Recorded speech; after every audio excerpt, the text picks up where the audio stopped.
Mədəniyyət Nazirliyinin tabeliyində fəaliyyət göstərən təhsil müəssisələrində müəllimlərin peşə bacarıqlarının qiymətləndirilməsi, ixtisas və sənətinə uyğun olaraq tutduqları vəzifəyə uyğunluğunu müəyyənləşdirilməsi məqsədi ilə attestasiya prosesinin keçirilməsi nəzərdə tutulur. Mədəniyyət Nazirliyinin Mədəniyyət üzrə Elmi Metodiki və İxtisas Artırma Mərkəzinin direktoru Vüqar Hümbətovun sözlərinə görə proses il ərzində davam edəcək. Ötən il 4-5 region üzrə bu attestasiya prosesi uğurla yekunlaşdı. Bu il isə bizim digər regionlarımız üzrə 8000-dən artıq müəllimimiz bu prosesə cəlb olunacaq. Attestasiya proqramları artıq bir ildən artıqdır ki, müəllimlərin ixtiyarına təqdim olunub. Onlar bu proqramla tanışdılar.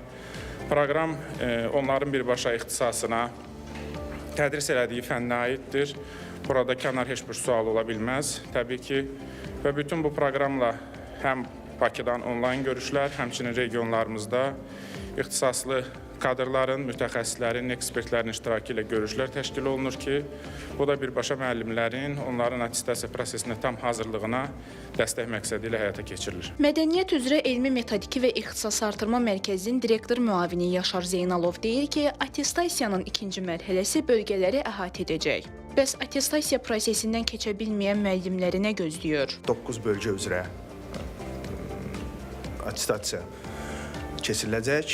Bu Mərkəzi Aran, Gəncə Daşkəsən, Lənkəran Astara, Qarabağ, Şərqi Zəngəzur, Şəki Zaqatala, Qazax Tovuz, Dağlıq Şirvan və ilin sonunda Naxçıvan Muxtar Respublikasında olan musiqi və incəsənət məktəb və mərkəzlərin təhsil verənləri ilə attestasiya keçiriləcək. Attestasiyanın tam kəsilənlər apellyasiya cəlb olunmur, apellyasiya nəzərdə tutulmayıb. Amma 3 komissiya üzvlərindən 3 əleyhinə və 2 lehinə səs olduğu halda onlar əlavə təlimlərə cəlb olunur. Birinci mərhələdə belə bir hallar olmuşdur.